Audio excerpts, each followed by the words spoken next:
बिस्मिल्लाहिर्रहमानिर्रहीम। अस्सलाम वालेकुम। गौसविद अकीला में अकीला जी एक नया ड्रामा झूम आया है, उसकी सेकंड एपिसोड का रिव्यू लेके आई हैं। तो जनाब ड्रामा स्टार्ट होता है हीरो के गुस्से भरे चेहरे से वो लॉकअप में है और ज़ख्मी शेर की तरह फिर रहा है ना। और उसके बाद दिखाते हैं प्रोफेसर तकीर को, जो कि हीरो आर्यन के वालिद साहब हैं, और वो डॉक्टर मरीम के पास जाके एक्सक्यूज़ करता है और उसको रिक्वेस्ट करता है कि मैं ना सिर्फ आपसे बल्कि आपके पूरे हॉस्पिटल के लोगों से माफ़ी मांग लेता हूँ कि मेरे बेटे ने गलती की है, और आप प्लीज़ उसको अपनी कंप्लेंट वापस लेके उसको रिलीज़ करवा दें, क्योंकि आगे वीकेंड आ रहा है और मेरा बेटा 3 दिन तक लॉकअप में बंद रहेगा, तो प्लीज़ आप थोड़ा सा। और उसके बाद जनाब उसका जो मरियम बाजी का एटीट्यूड था ना, वो देखने वाला था।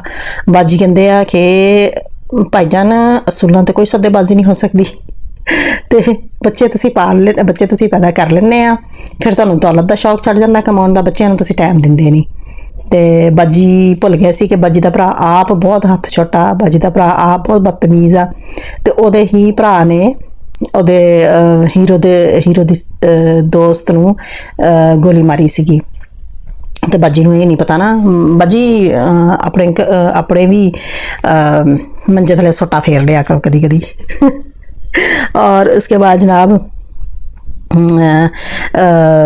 मरियम की जो एक दूसरी कॉलीग है, उसको रास्ते में प्रोफेसर साहब मिलते हैं और वो उनको सलाम करती है, और वो बहुत ही उनसे इम्प्रेस है, क्योंकि वो है ही इम्प्रेसिव पर्सनालिटी ना।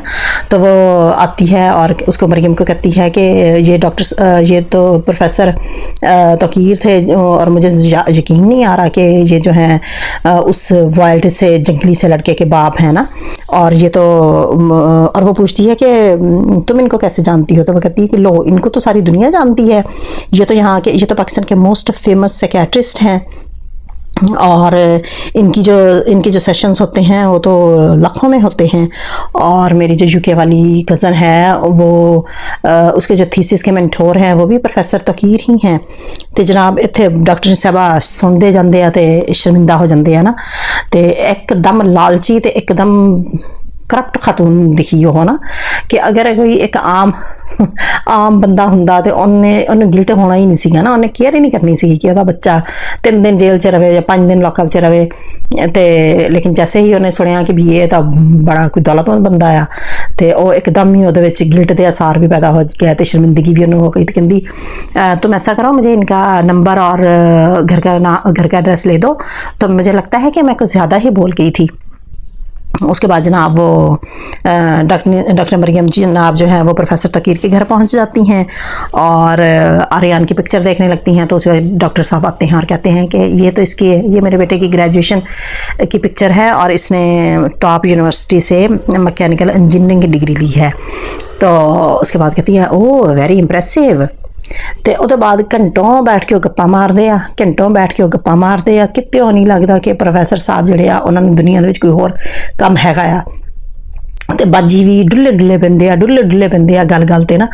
और उसके बाद जनाब वो कहती है कि जी इस तरह का है क्यों, इतना वाइल्ड क्यों है? तो वो कहता है कि ये बस मेरी गलती की वजह से है, इसकी माँ जब से छोड़ के चली गई है तो शायद मैं इसको सही टाइम नहीं दे सका, तो इस वजह से। तो वो कहती है कि अच्छा, मुझे बड़ा अफसोस हुआ आपकी वाइफ की डेथ का सुन के।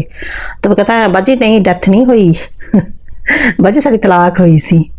तो वो कहती है कि वजह पूछती है, तो वो जनाब पूरी तफसील से वजह बताता है कि फलसफाना गुफ्तगू हो रही है कि हमारी लव मैरिज थी, लेकिन फिर मैं उसको टाइम नहीं दे पाता था, हमारे रिश्ते में हमारी मोहब्बत जंग आलूद हो गई हमारी मोहब्बत की जो पॉलिश थी वो ख़त्म हो गई, और मुझे उस पॉलिश को, मोहब्बत की पॉलिश को इस्तेमाल करना चाहिए था, लेकिन मैंने नहीं किया, तो इस वजह से और वो मुझे छोड़ के चली गई और उसने किसी और से शादी कर ली। तो बाजी ने ये वजह पूछी थी कि आपकी तलाक क्यों हुई। तो भाईजान ने सारी पूरी तफसील अल्लाह तआला की ये तक दस दी। तो ये गल बिल्कुल गलत हो गई कि भाईजान के कोल टाइम है नहीं सी, भाईजान अपनी वाइफ को टाइम नहीं देना चाहते सी ना। तो उसके बाद जनाब ऐसे लग रहा था कि जैसे बस हम दोनों की लव स्टोरी शुरू हो जानी है ना, प्रोफैसर तकीर दी ते बाजी मरियम दी ना। लेकिन जाहिर है वो तो हीरोइन है, वो स्टोरी बिल्कुल साफ जाहिर है कि छोटी उम्र का लड़का है और बड़ी उम्र की खातून से उसको मोहब्बत हो जाएगी, तो ये इस तरह स्टोरी चलेगी। जबकि जिस तरह डुल्ली डुल्ली पैंदी सी ते डुल्ली डुल्ली नजराना दिखती सी, साफ लगता सी कि बाजी प्रोफैसर साहब की मोहब्बत से मुबतला हो गया। तो उसके बाद जनाब तकीर आता है अपने घर में। जब डॉक्टर साहबा को देखता है तो उसे गुस्सा आता है, वो कहता है निकलो मेरे घर से। तो फिर डॉक्टर साहब उसको समझाते हैं कि नहीं जी, घर आए मेहमान की इज़्ज़त करते हैं। तो वो कहता है कि आप हमेशा उस बंदे की साइड लेते हैं जिसकी मैं मुखालफत करता हूँ ना। तो उसके बाद वो नेक्स्ट सीन दिखाते हैं कि हीरो साहब जो है वो हॉस्पिटल अपनी दोस्त को देखने जाते हैं। तो वहाँ पे एक बंदा रिसेप्शनिस्ट से लड़ रहा है और वो जो है आर्यन जाता है उसके पास और कहता है कि मेरी बात सुनो, यहाँ की जो डॉक्टरी साहबा है ना वो बंदों को मिनट नहीं लगाती, बड़ी सख्त मिजाज है, मिनट नहीं लगाती और लॉकअप में बंद करवा देती है। तो अगर तुम लॉकअप में अपने कई दिन नहीं ना गुजारना चाहते तो बेहतर है कि चुपचाप बैठ जाओ। अब वो चुपचाप बैठ जाता है और वो बाजी डॉक्टर मरियम जो है ना, बाजी जी, वो पीछे खड़ी सुन रही हैं और एकदम लगता है कि बस मर मिटी है ना। और उसके बाद जाके खुश होकर अपनी सहेली को बताती है कि ऐसे ऐसे इसने किया है ना। और उस वक्त वो कहीं से नहीं लग रहा था वाइल्ड सा ना, बहुत इनोसेंट और स्वीट लग रहा था। तो डॉक्टर साहबा कहती है कि ओए होए कितने दिल तो नहीं आ गया तेरा। हाँ, तो वो कहती है नहीं, वो तो मेरे भाई की शन्नी की एज का है, वो तो छोटी उम्र का है। तो वो कहती है क्यों, छोटी उम्र के मुंडिया ना इश्क नहीं हो सकता। तो वो कहती है नहीं, तुम मुझे जानती हो, मेरा तो पहले चक्कर रह चुका है, मैं पहले दिल तोड़ाई बैठी हाँ। तो वो कहती है कि दिल तोड़ाई बैठी हैं तो की हो गया, इदां दी गल्लां हुंदियां रहनियां, अगे वधो बाजी अगे वधो।